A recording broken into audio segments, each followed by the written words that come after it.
Hoy día nos vamos a saltar toda línea cronológica de los presidentes del país de Chile.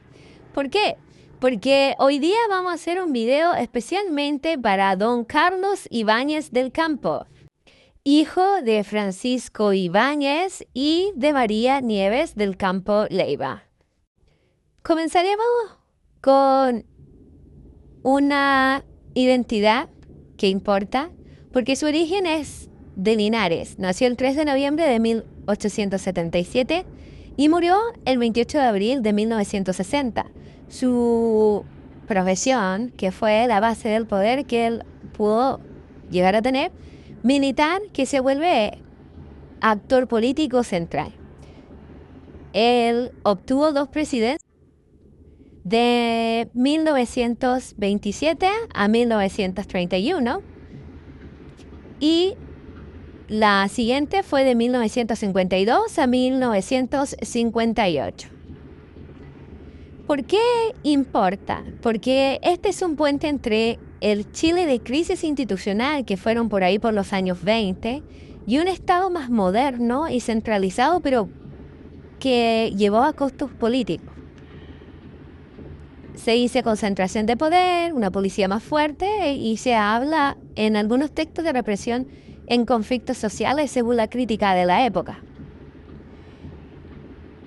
Los reordenamientos del poder que se aplicaron de 1924 a 1927, Ibáñez entra al primer plano en la seguidilla de autoritarismo y juntas que marcan el fin del sistema pseudoparlamentario. Se ubica como un actor militar relevante en la transición que termina desembocando en un nuevo orden constitucional de 1925. En su posterior predominio dentro del Ejecutivo. El primer gobierno que él presidió de 1927 a 1931 se caracterizó por el orden. Se hablaba de un Estado fuerte y una modernización institucional. En general, los rasgos eran un gobierno de alta centralización y uso intensivo de aparatos del Estado. Se necesitaba orden público y administración en esa época. Se habló de una construcción institucional que es lo más citado en todos los libros de historia, y se le atribuye la creación o el impulso de instituciones claves del Estado. Entre estos se destaca Carabineros de Chile en 1927, como un hito mayor en seguridad pública. Donde él empezó con un tema de caída es en economía. La crisis mundial, que fue la Gran Depresión, golpeó fuerte a Chile. El deterioro económico y político precipita su salida del poder en 1931. En realidad, en la narrativa histórica usual, su administración queda muy tensionada por el shock externo y la fragilidad interna en ese minuto que tenía Chile. Entre sus gobiernos retornó gradualmente a la política. Luego de un desplome que hubo en 1931, su figura sigue gravitando y termina rearticulándose políticamente hasta volver a competir por la presidencia. Su segundo gobierno, que fue de 1952 a 1958, fue el General de la Esperanza. Gana en 1952 con un discurso antipartido y de limpieza, barrer la corrupción, construyendo una coalición más o menos amplia y heterogénea. Pero ¿cuál fue el problema central de su segundo gobierno? La inflación, que se volvió uno de los ejes del periodo donde hoy día vamos a la literatura escolar y las síntesis históricas suelen enfatizar en el agravamiento inflacionario durante su administración. ¿Cuál es la discusión que historiográficamente siempre ha tenido el personaje de Carlos Ibáñez del Campo? Es la discusión de un modernizador o un caudillo. Hay 3 tesis de las cuales salen de estos análisis. Una tesis es a favor del ibañismo, donde habla como Ibáñez como modernizador del Estado chileno. Y la idea central era que Ibáñez del Campo fue un constructor del Estado moderno, capaz de imponer orden y eficacia en un país institucionalmente colapsado. ¿Cuáles eran los argumentos clave en esa época? Actúa en un Chile agotado por el parlamentarismo oligárquico y la inestabilidad ministerial y la ineficiencia administrativa que ocurría ahí. Impulsa un ejecutivo fuerte, donde existía una condición necesaria para reconstruir el aparato estatal. Crea instituciones duraderas, especialmente Carabineros de Chile, en 1927, que profesionaliza el orden público. Introduce una lógica tecnocrática y centralizadora que rompe con el clientelismo político tradicional. Su liderazgo responde a una demanda social de orden, autoridad y decisión.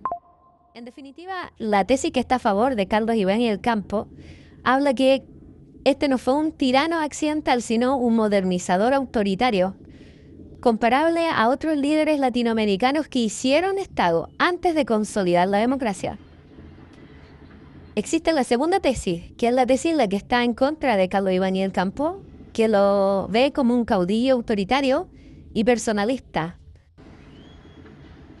La idea central de esta tesis encarna el caudillismo militar, que erosiona la democracia y normaliza la concentración del poder.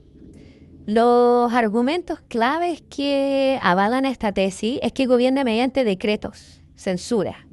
Se habla de una persecución política, especialmente en el primer mandato. Otro argumento es que subordina el Estado a una figura personal, debilitando partidos, congresos y contrapesos institucionales.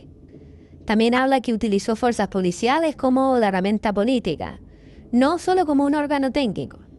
Habla de una modernización institucional que se hace a costa de supuestos derechos civiles y libertades públicas.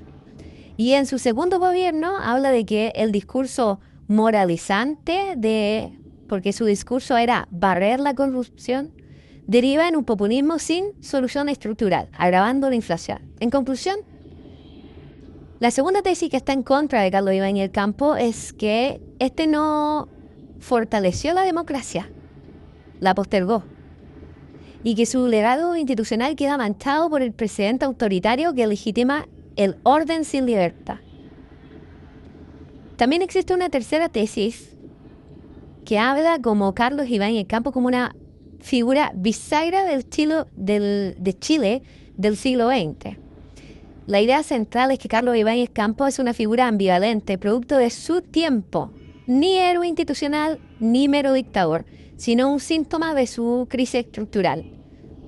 Las claves en esta tesis surgen cuando la institucionalidad liberal ya no funciona y la sociedad exige soluciones rápidas. Su autoritarismo no es solo personal, refleja incapacidad del sistema político para gobernar eficazmente. Construye Estado, pero no construye cultura democrática. Encarna la tensión histórica chilena entre el orden, libertad, eficiencia y legitimidad. Su segundo gobierno muestra que el carisma sin proyecto técnico sólido es insuficiente en contextos económicos complejos. En definitiva, en conclusión, esta tesis hace que Carlos Ibáñez del Campo fue necesario para cerrar una etapa, pero insuficiente para abrir la siguiente. Es un hombre de transición, pero no de consolidación. Como frase final, podemos decir que Carlos Ibáñez del Campo no debe ser juzgado solo por lo que hizo, sino por el Chile que lo hizo posible. Si tuviéramos que hablar como ibañista, diríamos que en Chile, cada vez que el sistema político se vuelve incapaz de gobernar, aparece una figura que promete orden. No consenso, no deliberación, no república, orden. Carlos Ibáñez del Campo no fue una anomalía en nuestra historia, fue una consecuencia lógica. ¿Por qué? Porque no llegó al poder porque sea un genio político ni un visionario institucional. Llega al poder porque el parlamentarismo chileno había convertido la política en una coreografía vacía, ministerios que duraban semanas, partidos que administraban privilegios y un Estado incapaz de ejecutar. Y cuando la democracia deja de resolver, el país simplemente deja de defenderla. Cuando aplicó su primer gobierno de 1927 a 1931, se presentó como una cirugía mayor, rápido, autoritario, sin anestesia. Y funcionó. El Estado se ordenó, la policía se profesionalizó y la maquinaria pública comenzó a moverse. ¿Cuál es el tema que se discute hoy en día? Es que Ibáñez concentrara el poder y naturalizara la idea de que el poder concentrado es deseable cuando las cosas no funcionan. Y ese precedente es más peligroso que cualquier decreto. Carlos Ibáñez del Campo no gobernó con un proyecto político, gobernó con su figura. No creyó en partidos políticos, no creyó en contrapeso, no creyó en la conversación democrática. Creyó en el mando y cuando el mando se transformó en virtud, la ciudadanía se volvió súbdita y agradecida. Claro está que en 1952 Ibáñez vuelve, no como dictador, sino como redentor, con su frase barrer la corrupción. El mismo discurso que aparece cada vez que la política se desacredita. El mismo que reduce los problemas estructurales a una cuestión moral. Si los malos se van, todo mejora. ¿Por qué fracasó su segundo gobierno? Porque el carisma sin técnica es inflación, frustración y conflicto. Y el antipartidismo no produce mejores políticas públicas, produce improvisación.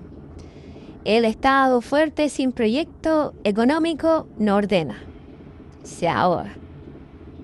Entonces Ibáñez no fracasa porque la democracia sea débil, fracasa porque gobernar un país moderno exige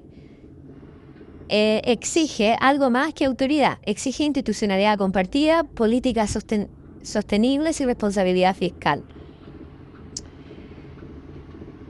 Ibáñez es un síntoma histórico, la respuesta autoritaria a la crisis de gobernabilidad, el espejo incómodo de una élite incapaz de reformarse y de una ciudadanía cansada de esperar. Carlos Ibáñez del Campo nos recuerda algo que Chile ni era aceptar. Cuando la política abdica de gobernar bien, el poder no desaparece, cambia de manos. Y casi nunca cambia para mejor. La pregunta no es si Ibáñez fue necesario, la pregunta es por qué Chile sigue necesitando ibañistas. Suscríbete al canal de Ibañista y dale like